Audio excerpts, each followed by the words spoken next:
Hello, everybody. Welcome to the Geekcast podcast. My name is Dan Whitehead. Patrick Howard. And Gerald Foster. Welcome to episode 41. Not as special as 40, but... Or 50.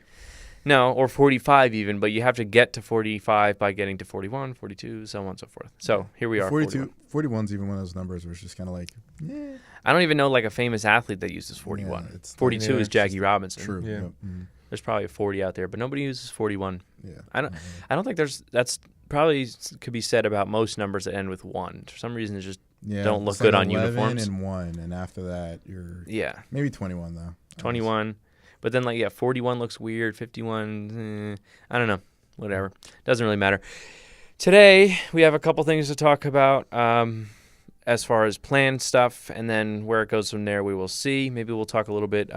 Patrick and I came back from a shoot yesterday for his third day of From a Certain Point of View, and we were sitting around the campfire last night when we finished and saying how well it went yesterday and how much we got done and how well we're working together, so maybe we'll talk about that. And Gerald, you have some casting news and all that stuff so we can talk about, and we'll get to that. But let's get our topics out of the way first, and then we'll go. So first off the bat is, this may be old news to you already, but if not, Matt Reeves of War of the Planet of the Apes and Dawn of the Planet of the Apes and Cloverfield, he was the director of all of those, was pretty close to directing The Batman, starring Ben Affleck, and written by Ben Affleck and Jeff Johns. And then as of yesterday, It was like he was announced, and then the next day he was. Yeah, I think it was actually out. Friday because they basically gave him the job. It was looking like he was going to get it. Like everyone was basically announcing it. He got it on, I want to say like Tuesday or Wednesday, but then like Friday, Saturday. I think it was maybe Saturday that they said no. I thought it was a little earlier than that, and they announced that he was going to get it, because I think we mentioned it on the 40th episode. I think we talked about him getting it and It why definitely he'd be felt fast. Probably not as fast as the Wonder Woman director turnaround was, where I can't remember the first director's name, but then after she dropped out, and then like Patty Jenkins came on board, like damn. Yeah, I think at this point they must have him like lined up. I even saw that Ridley Scott was in the wings to direct The Batman. Believe it or not. I can't see a Batman movie by him. Like, I like Ridley Scott, but I just can't. I don't know if I can see it by him, but I would certainly be interested if he got the job. I would be like, it would make the project I'm very listening. interesting. He's got a good visual style, Especially if it was like a Blade Runner kind of movie. You know, obviously not futuristic, but like that noir kind of could be really cool, especially if Batman is the detective noir. So. I still want to see a black and white Batman movie, and like straight up. I think we're all going to have to keep wishing for that, but yeah, I would love to see it too. Yeah. Definitely. Black and white is so reserved for artistic pieces now, or like really stylistic choices. It's almost like shooting on film has become an artistic choice or stylistic choice. Like black and white has become that. You know, it's hard to convince an audience for a whole movie to do in black and white. Yeah, you know what I mean. Yeah. Actually, the most recent film I've seen in black and white was a flick called Blue Jay that Mark Duplass wrote. Wrote, quote, and acted in. I mean by wrote is it was like an outline, and then him and Sarah Paulson, is that her name, from American Horror Story? Yeah. Those two were the main actors, and they kind of just basically improv'd most of it. And that was shot in black and white with the intention of, doing it in black and white. So, and that was an hour-and-a-half movie, but it's Duplass, it's smaller budget, it's, it's that kind of movie. Art house kind of movie. Exactly. The last one I saw was The Artist. Right, and that was 6 years ago. Yeah, of course that won Best Picture. Of course they had like kind of a award gathering, so that kind of made, I think people watch it a little more than they would. Have you guys seen? Oh, I'm sorry. No, you're good. All right, cool. So have you guys seen A Girl Who Walks Home Alone at Night? That's like the full titles for this. No, I haven't. But it's kind of an art house film. It came out in 2012 by a young director of Arab descent. I forget which country it is because she makes a big deal about that. But so the entire film is in foreign language, even though it was shot here in Arizona, and it's all American actors. But it's all shot in black and white, and it's one of those where it's like really, really well done in black and white. Like I can't even imagine seeing it. Like it's a vampire movie actually, which is kind of weird. But it's like, I'm not trying to get into the story because that's a whole different like podcast in of itself. But just the style choice of shooting in black and white really added to some of the more breathtaking scenes of the film. Sure. Which is really interesting because like it was shot really well, but like just thinking about if it was shot, and edited on color and everything like that, I can't imagine. So I think it's not even like a genre choice. It's more like how well of a director can you convey that story through that color choice. Mm-hmm. And I kind of was like talking to you about that with yours, where I was saying that you almost could make that work where, and I don't know if you're doing that, and either way, it's fine. But I said, I don't know if I told you this, Patrick, but I was saying to Gerald, I was like, what if you did it where the moments that we see Pearl like free at the beginning and maybe at the end or something, I don't want to spoil it, but maybe at the end, maybe not. It's in color. And then when she, spoiler, gets kidnapped, it goes to black and white. Like you cut the film, and then when it comes back, it's in black and white. So then the rest of the film, or if not black and white, then maybe low color. Yeah. And then like the rest of the film is low color because use it for like a turn, like mood. Yeah, to create this world. It's like a darker place because one more person has been taken, kind of this thing. Yeah. And then at the end of the film, I guess spoiler again, she does get rescued. Right. Of course, I mean, what kind of movie wouldn't have her get rescued? You know what I mean? You Right. got to have a positive ending, as negative of a topic that it is. Exactly. And so she does get rescued, and that's when like the color starts to come back. Things are getting better again. One more person is saved, kind of thing. It was just something that you could make work if done correctly, but it also could not work at all. So you obviously Right. would shoot it like you weren't going to do it, and then that's something in post that you could really play around with the color experiment with like and stuff right, like that. exactly. So I like the idea, definitely. We have to play it around a little bit because obviously there's still some scenes that we would probably shoot to cater to that possibility from a lighting standpoint. Oh yeah. And we still have to figure some of that stuff out. But I really like that idea because like in movies, sometimes it is good to like take your audience out of Your comfort zone. their comfort zone by taking things like color and stuff like that. Yeah, So I'll be doing that in my senior project this next week. We'll be shooting a dream sequence or like a flashback in black and white, just to separate. It's just a simple separate from like past to present. It's not separation that's of not really mood. that When you shoot it artistic. though, you want to make sure you shoot it in color, which sounds weird, I know, because you're like, I'm going to put it in black and white, but you want to shoot it in color just in case. That's like a relatively normal thing to do. And what you may want to do is make sure you have a monitor and put the monitor in black and white so you can see what it'll look like. Okay. But shoot it in color just in case for some reason you're like down the road, you change your mind and say, you know what, I think it'll be in color, but I'll just make it really red, or I don't know, whatever. You at least have it. And then because the black and white, it's obviously you can throw black and white onto a footage. Right. You can't throw color onto black and white footage for the most part. So just planning ahead that way. Yeah. Still do it in black and white later on, but I would shoot it in color. Okay. Yeah. Yep. Because I always want to do that. Like, oh, I'm going to shoot this thing in black and white. And my brother would always be like, shoot it in color and then put it in black and white later. It's like, okay, that makes sense. Yeah. So it saved me a few times. But, yeah. Anyway, definitely. back to Matt Reeves. I think we got a little... we diverged just a little bit. That's okay. Yeah, so he will no longer be the Batman director. So now this is another DC property that has gone through multiple directors. So Batman's gone through 2. Wonder Woman technically went through, well, it was on its second. Yeah, it came went out. through 2 technically. They're on their second one. Yeah. It's stuck. So hopefully, and then, and The Flash is on their, Yeah. whoever's next will be their third. I'm just really curious. I really want to ask like the head of Warner Brothers, who Warner Brothers, like what their plan is for these movies, because Right. it must be so strict and so precise that it's just throwing off these directors, and they just I don't want to mess with this. That's what I'm thinking. I think that because of the backlash of Batman versus Superman, they became so like tight on what is supposed to now happen in these movies, and like so worried that there's not a lot of like wiggle room for these directors to come in and put their spin on it. Because obviously Matt Reeves is a different filmmaker than Zack Snyder, who's a different filmmaker than Patty Jenkins or David Ayer or so on and so forth. You know what I mean? Like all of these directors. And that's what they do differently than Marvel. We've said this time and time again.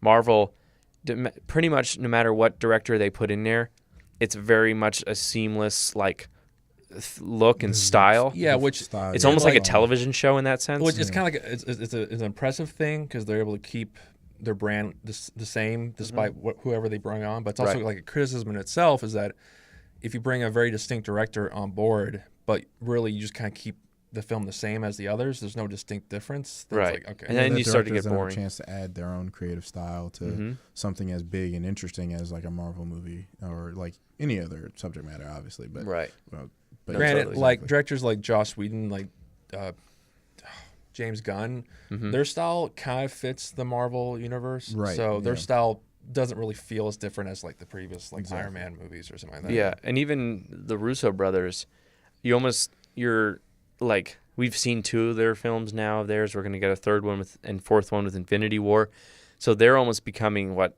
the norm of a Marvel movie should be. You know, with Winter Soldier, people loved it, and then they kind of gave us somewhat of the same with Civil War, but they've also added a little more humor to it, but also more drama. You know what I mean? It made it a little more different. Whereas Winter Soldier is more of that spy thriller that everyone enjoyed and whatnot. So they're kind of breaking the mold a little bit, but it's still a little bit tighter of a leash on Marvel. Right, yeah. So anyway, Matt Reeves, that's the news. He's not in it anymore. They're still looking for a director.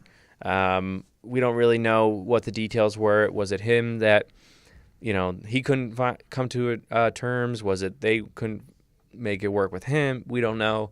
Either way, he won't be the director of Batman. I don't know who should do it. Again, I would be interested to see what Ridley Scott had to offer.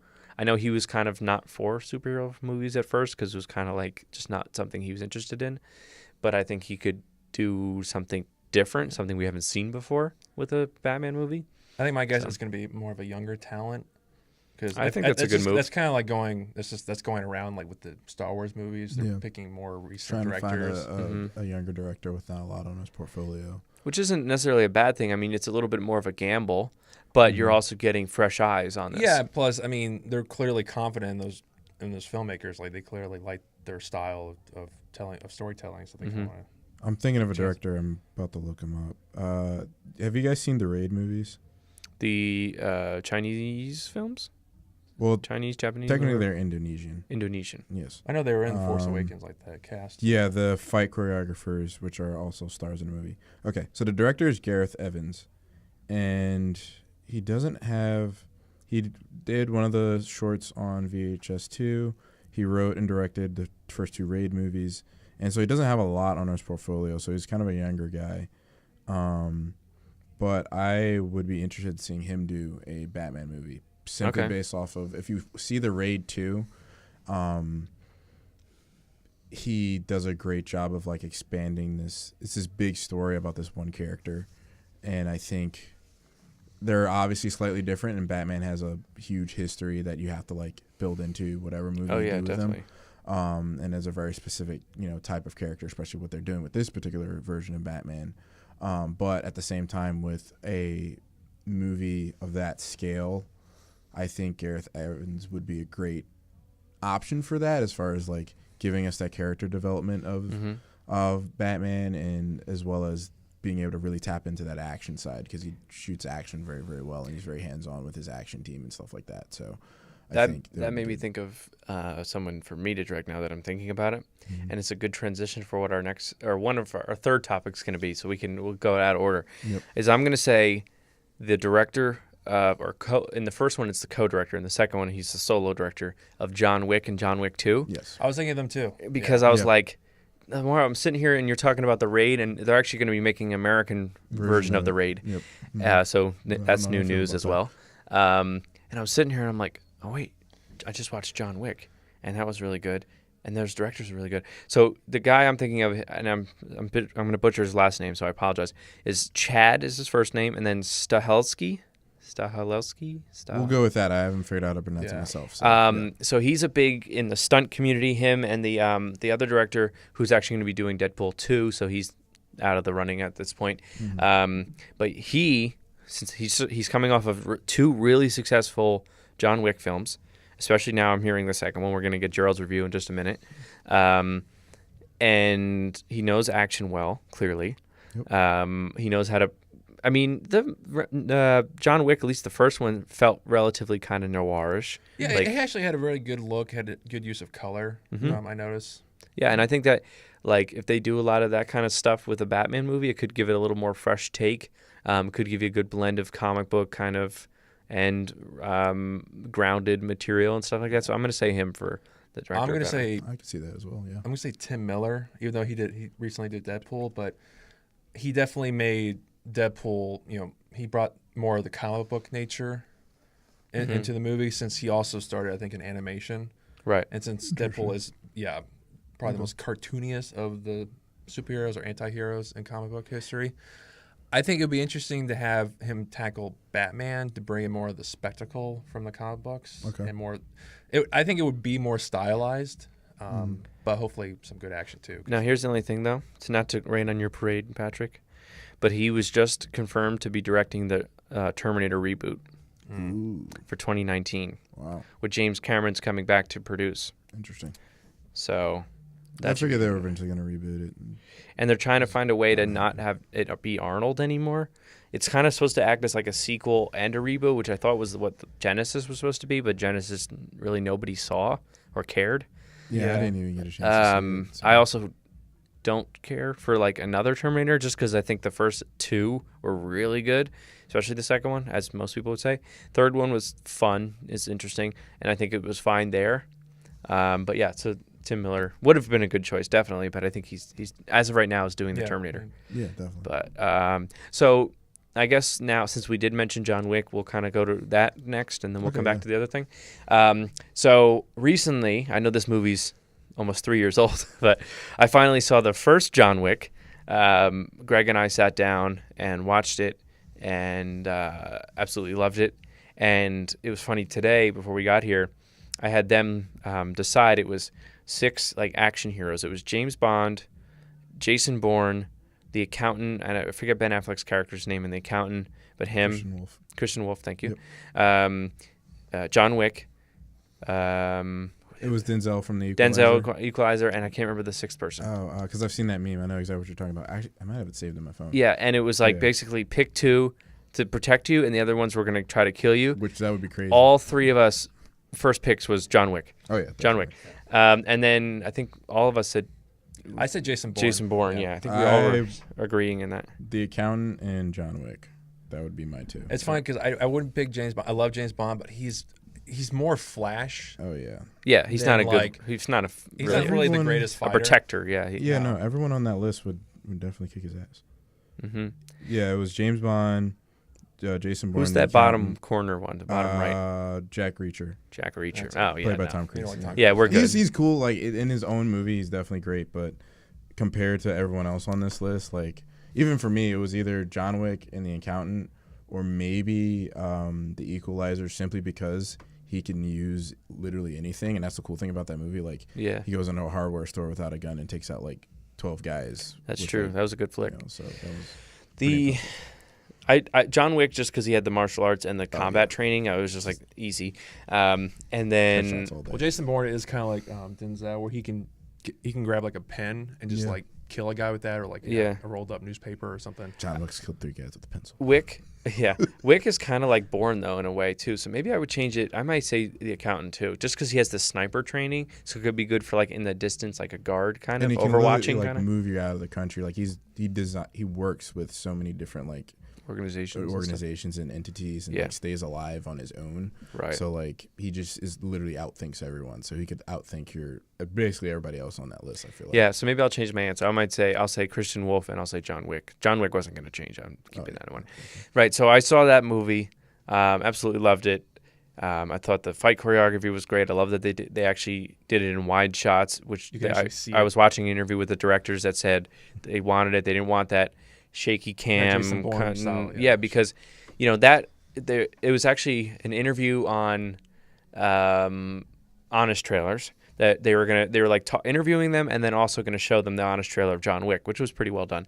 And they were mentioning how when Jason Bourne movies pretty much kind of perfected that at first. They were the ones that kind of first did that shaky cam tight shots, and it was originally to build suspense, but also to cover up the fact that they can't actually fight. They were just faking it, and then people, when they tried to repeat it and do it in other movies, they were taking the wrong piece out of it. They were taking the fact that like, oh, well, we can cover up mistakes with it, so let's do it. But really it was more used for the tension building, because the fact that it's like, I don't know where to look, this is too intense, and close-knit places, But with John Wick, and I think a lot of foreign films, like Asian films, do this as well.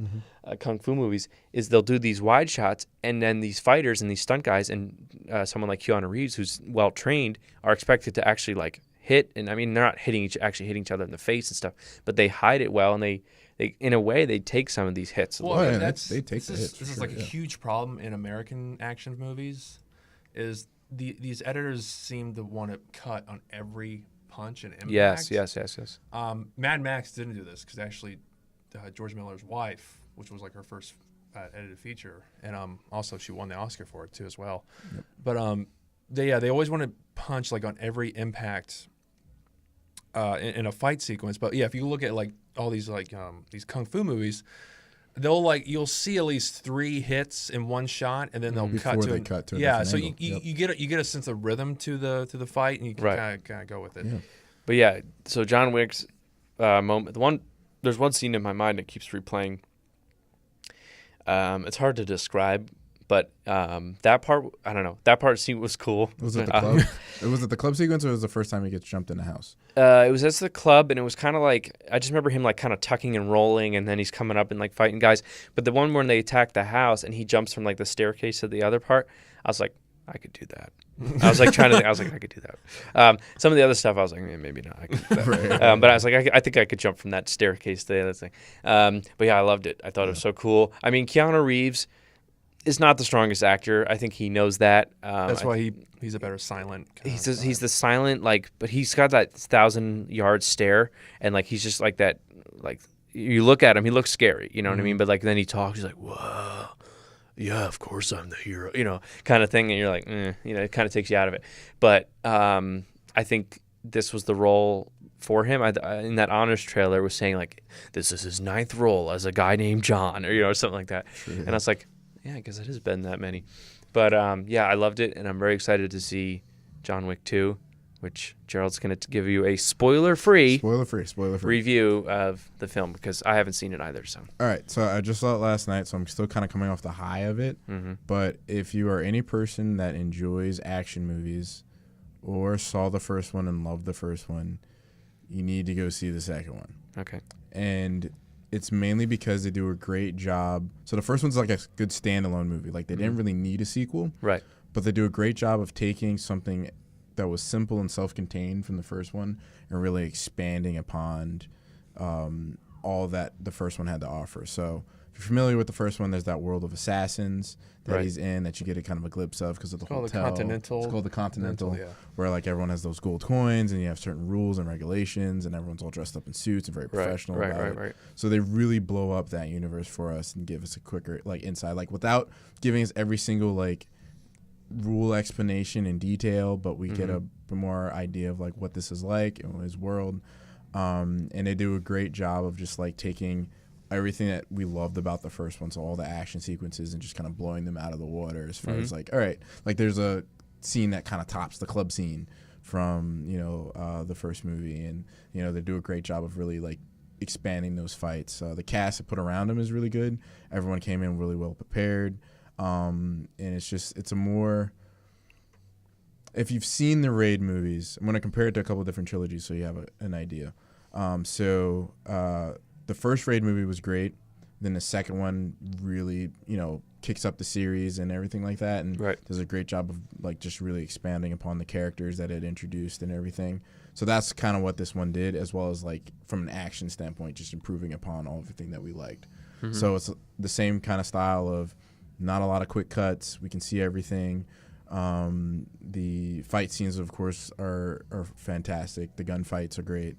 They actually developed a specific style for John Wick in this movie, where they call it Gung Fu. I was watching a interview with the choreographers, and basically they took like Brazilian Jiu-Jitsu and some other fighting styles and just basic handgun, like not basic, but like advanced, handgun manipulation and stuff like that, and just kind of integrated that into like his own kind of fighting style. So like grappling and flipping guys on the ground, shooting them in the head, then popping up. And we saw a little bit of that in the club scene. Yeah, exactly. That first movie, yeah. So you get a lot more of that, obviously, and you can tell like Keanu Reeves like trained for months. Like he's basically like could be a competitive shooter. at that point, because there was that clip that they released of him training where he's like out the shooting range and just like hitting targets and stuff like that. So you get a feel of that within the movie. But yeah, if you're an action movie junkie, definitely see it. And as a writer, I enjoyed it too, because they really, with a series like this, you could obviously just like play around, like make it kind of fun and stupid, but they really actually go pretty deep within the John Wick character, because in the first movie it's kind of straightforward. He loses his wife, which is messed up. He's like this former assassin, but he loses his wife that he loved. Right. And they kill his dog and take his car and stuff like that, which it was cool, it was great, but then they really go more in depth into the psychology and what is like who John Wick is, and you really that really pulls you in to like as the movie goes on and stuff starts to happen, and you're really like, you're no longer just like, oh well, this is cool. You're actually like pulling for him to get out of these fights and situations. So do you see a third one? Yes, 100%. Like there's no without giving away the ending. Basically, you need a third one to complete his story. They leave you hanging a little bit, just a little bit, yeah. And like. Was it cool to see, like, Neo and Morpheus reunited? That was a really good scene. There's actually a line where they kind of, like, point back, because obviously the characters have met before in the past. Right. And so the way they, like, say it, if you're a Matrix fan, you might, like, chuckle at it. I mean, it's not, like, a direct reference or anything like that, but, the way they talk, you can, like, oh, yeah, that's them kind of nodding to the fact that they worked together before. Because this is the first movie they've done together since the third last Matrix movie. It was, like, 2003, I think. Yeah. So 14 or 12, 13 years. Yeah, so they were really excited to work together again. But yeah, there's definitely a third one on the way. I watched the interview last night with the director, and he said this was the one that they wanted to do. They had to like introduce the character in some way, but they wanted to introduce John Wick in a way of, all right, we want to introduce this character, but obviously if the movie doesn't go over well, fine. We don't have to worry about wasting money on these next two. So they introduced them. Everyone loved John Wick 1. So they made John Wick 2 in mind for John Wick 3. And ultimately, he has his story set up for the character.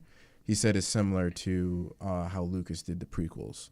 So his idea is that after this next film, to hopefully be able to go back in either a TV series or prequel set of movies.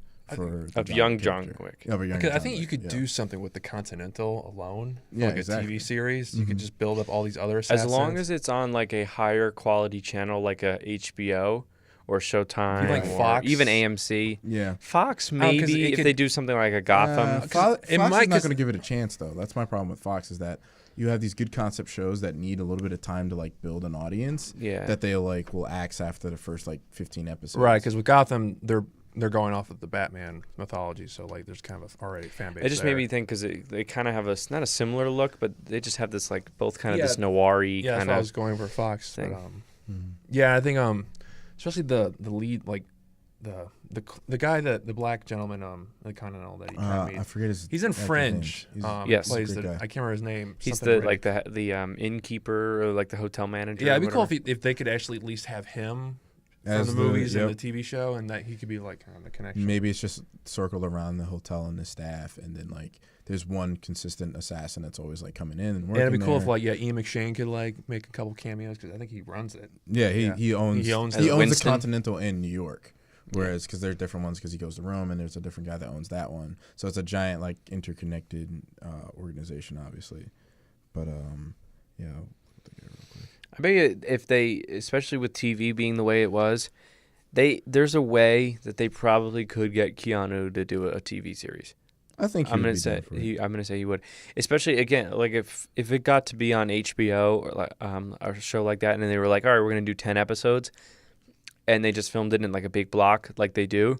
I bet you he would probably make the to transition over to television. Yeah, and stuff like that, especially because he seems to like the character. Yeah. Lance Riddick. That's it. Yeah, he's got a good look. Yeah, definitely doesn't need to be like a 22 episode thing. I think 10 episodes, considering like I think if they really put their money and effort into it, which I think will definitely be just like the fight sequences alone and just the look, I think 10 episodes. I think I like Dan's idea of the HBO series and turning it into like a limited series kind of thing. Yeah, miniseries too. Almost as an anthology where like everything's centered around the Continental, but for each season you pick a new like assassin to follow as he's working a job living or she because there are plenty of women assassins. It's like Ruby Rose is in the sequel. Mm-hmm. Yeah. Yep. So you could even do where like, all right, so this season we're in continental New York, and we are following this particular assassin in this job for these like 8 episodes or whatever. Right. The next season we're in continental Rome. There's obviously some connection to continental New York because it's the same organization, following a different assassin doing a different job. Then after that, we're going to LA. That way it stays fresh, but it's still in the same connected world. So if at some point you wanted to connect it to the previous seasons, kind of like what they're doing with American Horror Story a little bit, you can kind of do that same thing. So it maybe like FX could pick up. FX I could see too. Yeah, they're kind of gaining steam, I think, with some of these little more darker kind of shows. Like Fargo has good production value. Legion, which I started watching the first episode, and I was bored, which I couldn't believe I was for an X-Men show. First episode was actually, the second episode was kind of boring to me. Just the way they were marketing it just seemed really weird and kind of off-putting, which I guess is what they were going for. But I kind of actually was starting to lose interest in the show. Yeah, I watched it. It was just like it didn't take off anywhere. At least like I probably watched a half hour, 45 minutes of it. No, probably less. Yeah, probably a half hour. And it was like just till him just kind of in this, asylum, and like he just wasn't. They weren't doing anything. They were just there and like stuff. So I was like, nah, I'm not gonna watch it. And I have so many other shows to watch and stuff. But yeah, I don't know. We'll see. I definitely want to see John Wick too. Definitely go check it out. Highly recommend it. Might even buy the first one. I might wait a while though because I've seen it. So if I bought it, it's not like one of those I would watch right away. I'd be like, okay, got it, and put it on my shelf. You know what I mean? So why buy it now? But I do eventually want to get it. Yeah, definitely. So, okay, good choice for me. So, the third piece of information that we wanted to share with you. Oh, there's another show I wanted to mention. Oh, American Horror Story that we were just talking about. They announced what their new 7th season's going to be, and it's going to be based around the American election of 2016. I heard that. And so people are already starting to cast it, in their minds and stuff. And they're like, is Sarah Paulson going to play Hillary Clinton? Like, that just makes the most sense. And, that does make sense to me. Sarah Paulson is Hillary Clinton. I don't know if there's like an older male actor that could be Trump. I don't watch the show, so I don't know who. Yeah, I know they use a lot of the same people. Cast a new person for him. They probably have to cast a new person. Yeah. Although, I would be curious to see Alec Baldwin try to do it seriously. I think it wouldn't work, but I would want to see it, just somehow. It might be cool. I mean, obviously it's difficult because he's already doing a show where a similar character is if you got Kevin Spacey in there, because it'd be like a different take on that. Well, obviously Kevin Spacey's character on House of Cards. House of Cards, from what I understand, I haven't really watched the show, but from what I understand, it's definitely more obviously evil. Yes. On his side he's more ruthless. Right. Whereas Trump, it's more like people assume a lot about him, and there's a lot of stuff that he does that's really crazy and like frightening, but at the same time it's like people but like the media is also like kind of like warping it. Well, they make him seem like he's stupid and unintelligent, not fit for the job, whatever. Whereas House of Cards, you never get the impression that Frank Underwood couldn't be a good president. Right, he just does things that you would be like, oh shit, that's mean, that's messed up, kind of thing. Right. So that's where they differ. But I could get behind Kevin Spacey if he wasn't in House of Cards. Right, exactly. And I think that's where it becomes difficult, because they're always going to compare that too, because he's going to be a slightly different. It's going to be a very different, I guess, approach. Well, and if they even model that, if they model Trump exactly. The thing about it is, like, obviously Trump is a real person. He is our president now, blah, blah, blah. But with House of Cards, they do such a good job of like making these characters seem realistic, and it's never like when you're watching it, you watch some shows and you're like, there's no way that could happen in real life. Like that's not gonna happen. When you watch in House of Cards, at least for me, there's a lot of stuff that they do that are like, that could definitely happen. Like, because I think a lot of what they do in the show is they kind of shine a light on things that, and like loopholes in the government that politicians kind of use for themselves or don't even realize they could use for themselves. For example, spoiler, kind of, in the 4th season, the most recent season, Claire ends up running as his vice president and then like also the first lady can also be a like a diplomat to a country, like a representative of a country, whatever, which no one's ever done that before for a first lady, but you can actually do that. So like they'll put that sense of reality in there, and to the point that I could see Frank Underwood running for 2020, you know what I mean, like that kind of thing. So it'd be a different thing. I don't know who they would get to play Donald Trump though, but that'd be pretty crazy. Anywho, on a lighter note, kind of, is they started casting for the quote unquote live action Lion King movie, which is basically going to be how you see the animals in Jungle Book is how you'll see them in Lion King. But now it's just all CG characters. Yeah. Like, it's not going to be a hand-drawn cartoon. It's not going to be something like Zootopia. It's going to be... It's definitely not live action. It's going to be... It's not live action. It's going to be like that hyper... What did you call it the other day? Hyper-realistic. Photorealistic CG. Where it looks as real as possible, but they're not real. They're computer images. Anyway, and it's Lion King, and they've casted Simba and Mufasa so far. And Patrick, do you want to say who Simba's going to be? So for Simba, they got Donald Glover from Atlanta and Community fame, and also with his own singing career as well. Yes. And for Mufasa, they're playing it safe, which I totally understand why, because they got James Earl Jones to come back as Mufasa. Yeah, I thought that was genius. It is genius because it's a perfect marketing tool to be like, look, he's back. He's Mufasa. Like, and if depending on how close they follow the story, he probably doesn't have to re-record too many of the lines. He can, especially because his spoiler for anyone who hasn't seen Lion King, but his part's not that big, so he can come back and it's like, do I really need to re-record these lines? Like, don't you have? I would these? like for him to come back because he definitely, if you watch like Rogue One, you can hear. Yeah, he's definitely older. He's not 19. He's not 18, he's not 1994 James Earl Jones. No, certainly not. And if kind of like with Jungle Book, where when you watch it, it's definitely a darker tone compared to the anime movie. So if they do that with Lion King, which I think they will, it's gonna get real dark. Yeah, real dark. I think that much older James Earl Jones would actually be really nice. Yeah. Yeah. Am I talking or no? Dave? Yeah, you go. All right, cool. All right. So, no, I think it was good because it's going to pull in your two audiences really well. Because, like, I know I'm going to be like, oh, well, I got to go hear Mufasa speak, like, for, like, probably the last time. Obviously, hopefully not. Hopefully not. Like, if me hearing that is like, all right, give me a reason to go back to the theater. And then, like, it just gives that same voice for like a younger generation to connect over. Pulls at the heart. Yeah, like for like my brother who wasn't alive when the first one with I wasn't Lion either. King. Mm-hmm. Well, like I was like I just been born, but obviously I had to watch it like several years later. Right. Yeah. And even for like my nieces who are like 5 and 7 who've seen the original Lion King because of course we out at the house, but to watch that again with them, and it's like that one thing that we can kind of like as they get older bond over. None of us have seen it, but we all kind of know the story. And, we will be like, oh, this is cool. But they'll have those new elements like with Jungle Book where it's like, oh, I've seen Jungle Book so many times. And then you go and you're watching, you're like, all right, this is kind of different. So they definitely put something different on it. And Jon Favreau just kind of seems to like be comfortable with what he's doing. Yeah. Because he's doing Jungle Book, or he did Jungle Book. He's doing Lion King. And then he's still billed for Jungle Book 2 as the director. Mm. So he's probably going to be sitting back on his Disney money, on a big pile of Disney money, and making these movies, which is fine. I'll see it, and even if I don't get to see it in theaters, which I probably will because I love The Lion King, it's going to be on Netflix because of the Disney deal. So, which is what I did with Doctor Strange. I didn't bother to see it in theaters, and now I can sit on my couch or Patrick's couch, depending on. I think it comes out next week because it's on digital right now. Oh, really? Nice. And then I think the DVD comes out on the 28th, Tuesday, this week.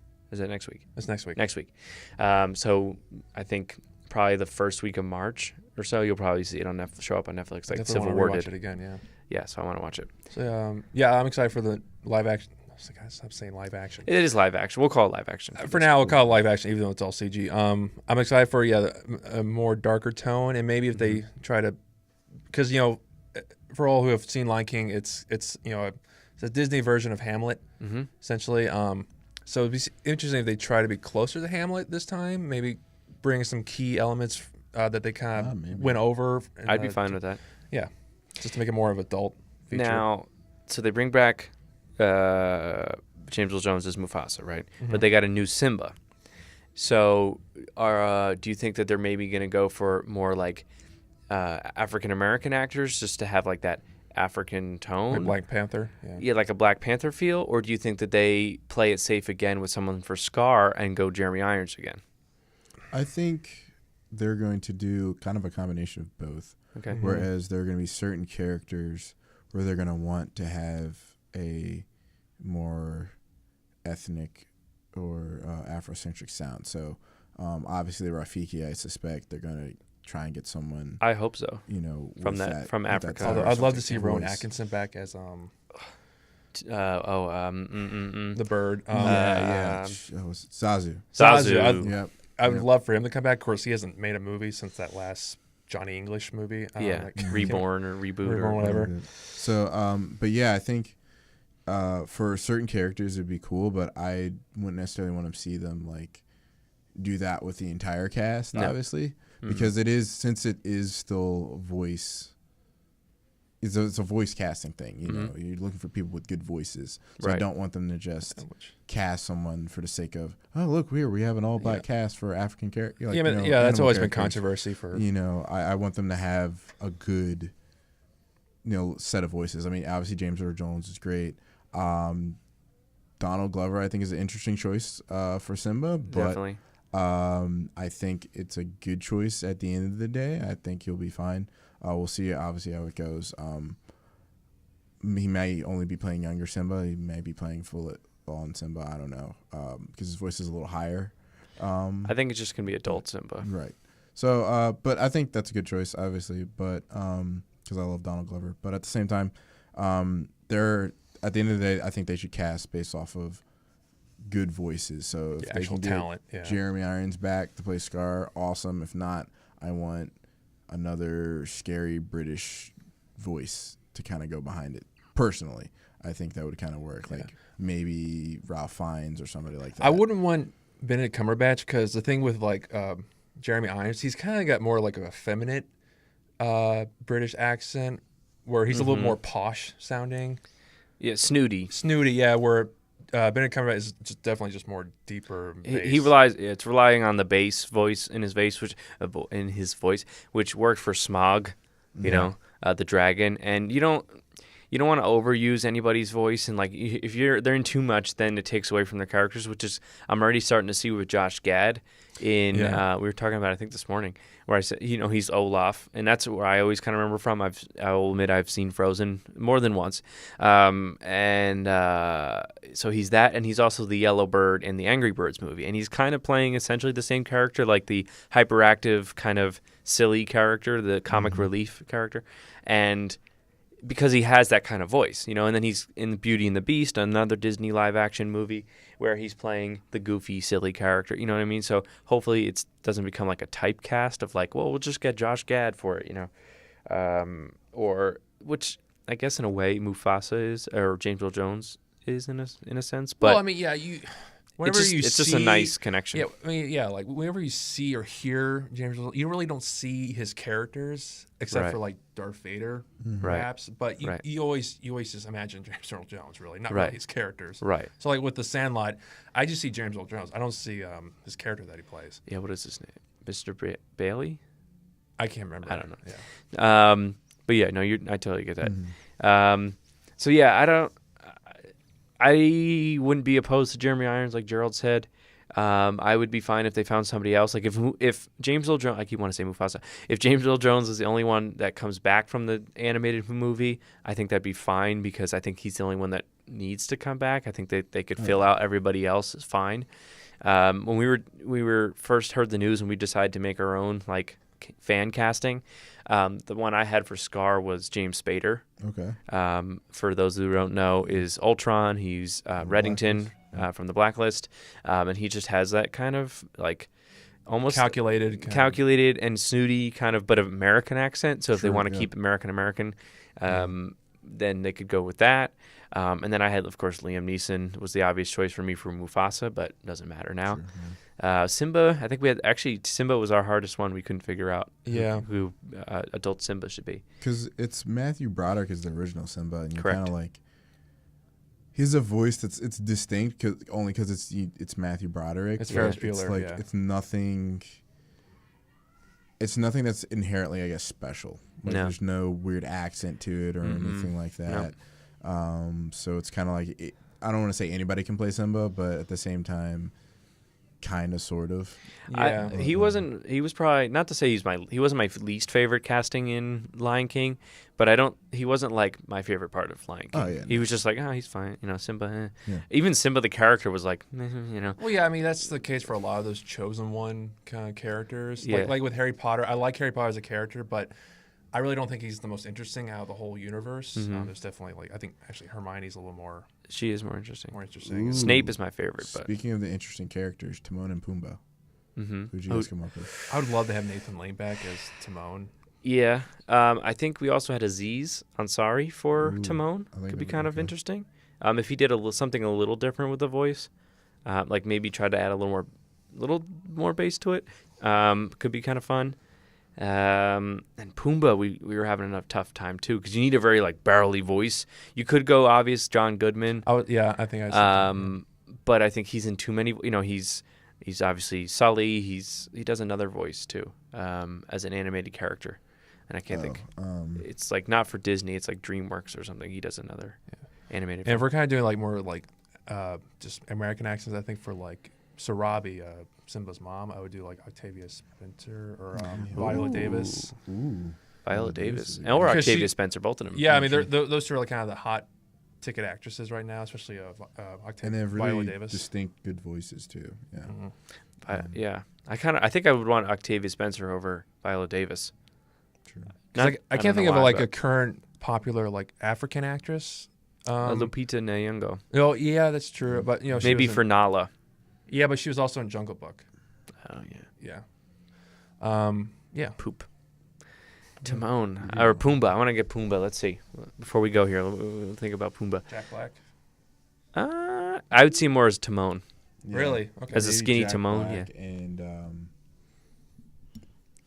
oh man, because I'm thinking of like Timon's voice, Pumbaa's voice. and Pumbaa's how- like he's just a big kind of guy, Yeah. Yeah. burly guy. Whereas Timon is like a big firecracker in a little person body. So that's why I think Jack Black is. He's a little guy, but he's like very loud and I animated. mentioned this to Greg. If 3 out of like the Sunny cast. I did hear that. Yeah. I think that'd be kind of cool. Not like Mac per se. I know. but- Yeah, you guys are saying But that. Dennis, Charlie, and even D for the hyenas, I think could be. Yeah, a good that could fit. be That funny. Okay. Charlie could even.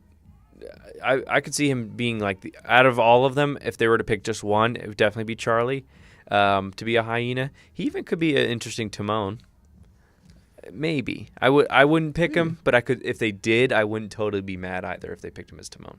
True. Charlie Day, just because I like him as an actor. Right. If they don't do like, if they kind of move away from like the Jewish kind of stereotype that Timon is with Nathan Lane and everything. Right. And with Charlie Day, he's more energetic and just kind of like, almost like like he's hopped on like cocaine or something like that. Like he's gonna burst at any moment. Yeah. I think we're in the coming weeks, months, whatever. We're going to see more and more casting, and we'll keep bringing it up when it happens and giving our opinion on it. I don't know. I'd have to really sit on this idea for a minute and think about it, especially for Timon and Pumbaa. Scar too is a big one. I know we keep bringing up Scar. I'm thinking, But- if we stick with the British voices, someone a little younger but still has a very I think it would be appropriate. Cillian Murphy. He is in Peaky Blinders and he played Scarecrow. Sam Neill. He's a New Zealander, but Okay, that yeah, could be. maybe. He can do menacing. I mean, he's also in Peaky Blinders too as well. True.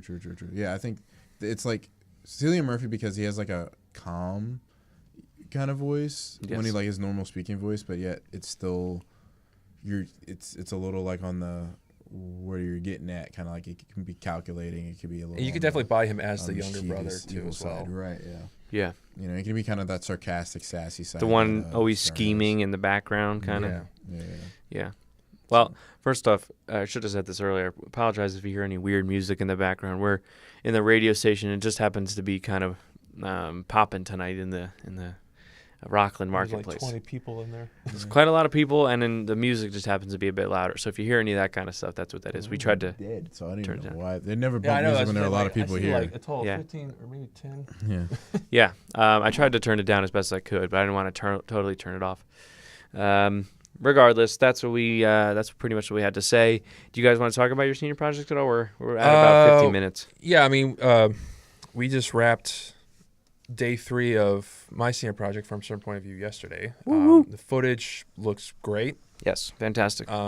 Yeah, my cinematographer Will Pfeiffer and my gaffer Kara Stone are just freaking wizards at what they do. If I could give them awards, I would. I give them all the awards. If we had like a student Oscar ceremony, which I think is a cool idea, I would totally do that. But yeah, it's great, seeing this project, which honestly, when I wrote it, I realized it was a very daunting and very big project to do. And I'm just glad that it's actually coming together now. So at least the more dramatic moments before things really kick into gear Right. are actually working for me. Right. So I'm actually very confident that this project is going to turn out very well. Good. Yeah. Definitely. And he's got a good editor. Jai's going to do a nice job with him, and they'll work closely together, I'm sure.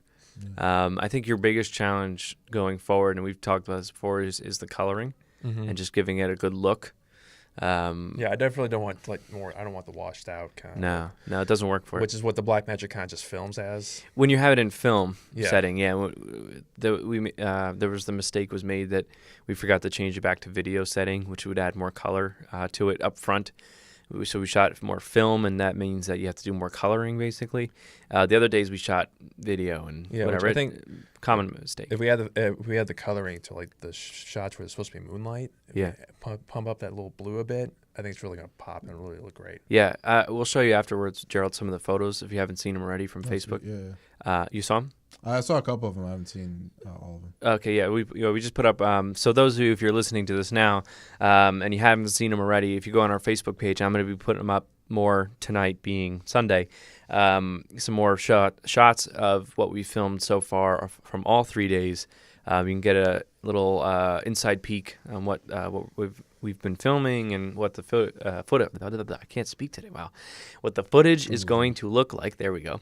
And get excited for it and stuff like that. And Gerald, you had a second round of casting calls today. Yep, second round of casting calls. Not as much, but last week's casting call went really well, and I'm happy to announce that my 2 main roles of the film have accepted the part. So Crystal Swan has been casted as Detective Swan, Wolf. that's her last name, yeah. And Michael Anderson has been casted as Agent Odin. So I'm excited for them to actually meet and start working together next week when we go through rehearsals. I've sent them both the script so they can start working on that, and I'm excited to work with them together. We also have casted the Earl King, who's accepted the role as well. Okay. A really great guy named Grayson. I forget his last name. But he's excited to do it. So it's coming along. Those are the 2 biggest roles I was actually really concerned about. Now I'm concerned about my other important character that we haven't quite casted yet, but I'm still keeping my hopes up. We still got there's a couple of feedback options that I've just been aware of that should be good. So we're going to keep moving. We shoot in 2 weeks. We got a lot to pull together. We're going to start ordering props. The crowdfunding campaign is actually starting to pick up a little bit, which is good. We're at 850 right now. Yep. So closing in on 1,000, which would definitely be workable. A lot more. Yeah, and even workable 1,000 would before. be perfect. Yep, exactly. So I'm excited. It's moving along. 2 weeks till shoot time. So Yeah. it's coming. Ooh. Yep. I think I get a week break in the middle there. Yeah. And then I'll be back. I'll be on Gerald's set for a few weeks. And then there's a shoot day for Patrick's, which should be the last in the 3rd week of March. And then we may have a pickup day for Gerald's. And then the first week of April, if not that last week of March, will be that last day for me.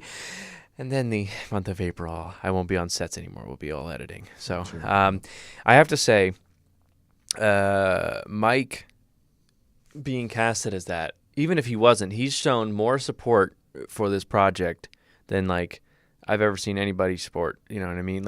He's putting up posts for it. And he's sharing with family and friends. I saw him. He commented it to somebody in German. I was like, that's pretty crazy.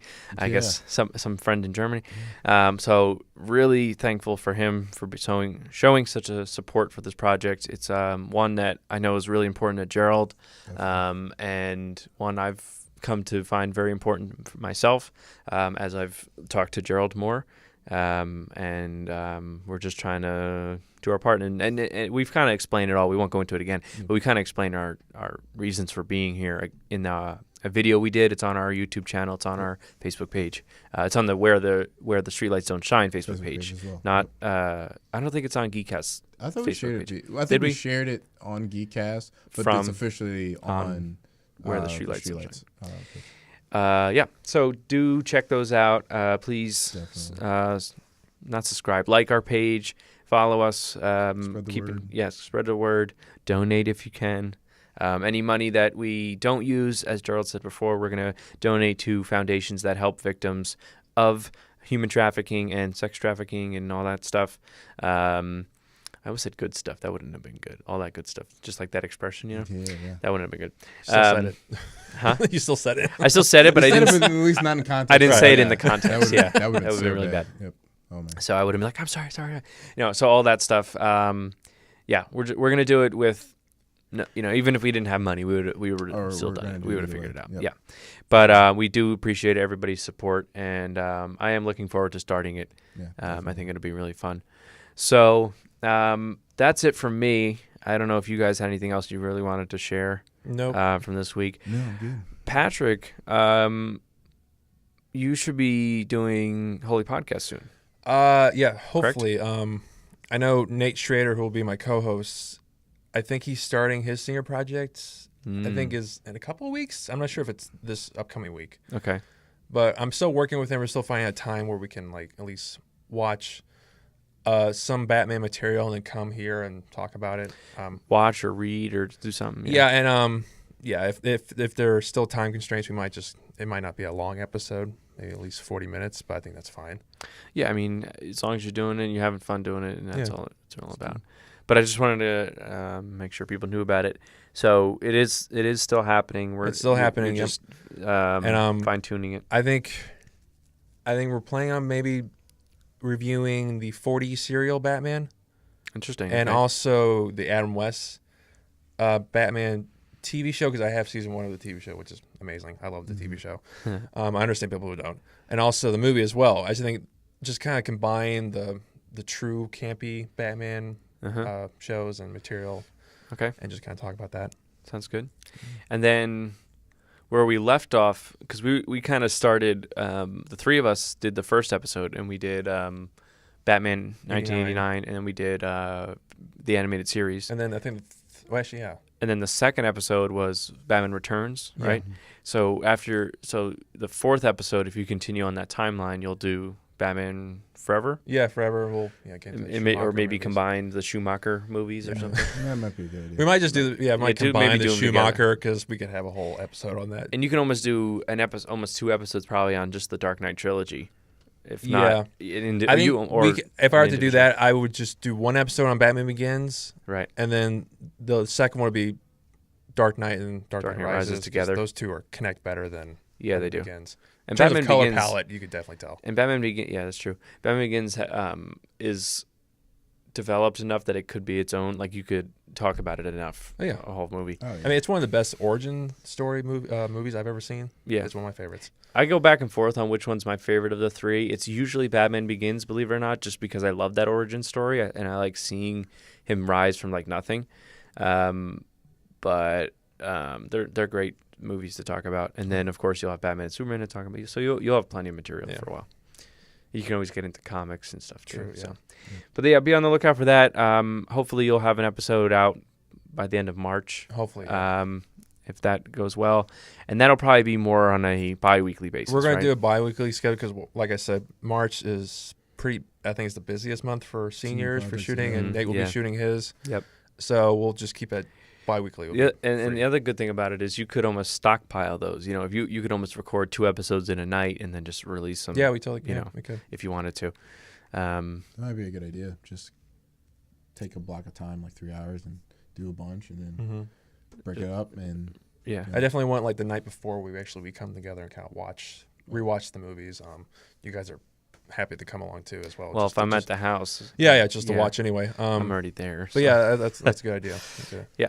And then that way you just release them, and then you say, "Okay, here's the new episode." People wouldn't know. I mean, you might know now since we're telling you, but when you do release them, you don't have to go anywhere. I'll just put them up for you. So, and we're also working on one for Greg is going to host about the CW and Fox DC TV shows. And I think that's not going to come out till the fall, though. Is he still working on a name for it? We're still working on a name that, for some reason, is really difficult to us. We have a couple ideas we're kind of narrowing down, but and then I'll make the logo after that. And he wants to start in the fall so that all the seasons start off fresh, because otherwise we're like on the 12th episode of this season, and it's all over the place. So we'll probably start that in the fall, or he'll start that in the fall, and then. I don't know. We'll go from there. I have the Dan's Got a Plan. I haven't done one in 2 weeks, just because I only want to do it when I have good topics. I don't want to get on there and just have nothing to talk about. You know what I mean? It's just like a monthly thing. aimlessly talking.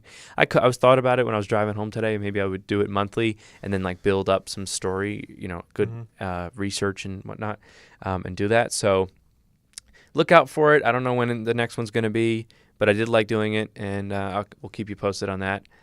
And then we're also always, looking for other people to come in and with ideas. I think we have a music one we're working on with friends of ours. So a lot in the works for Geekcast. Big year for us. And we'll keep you posted.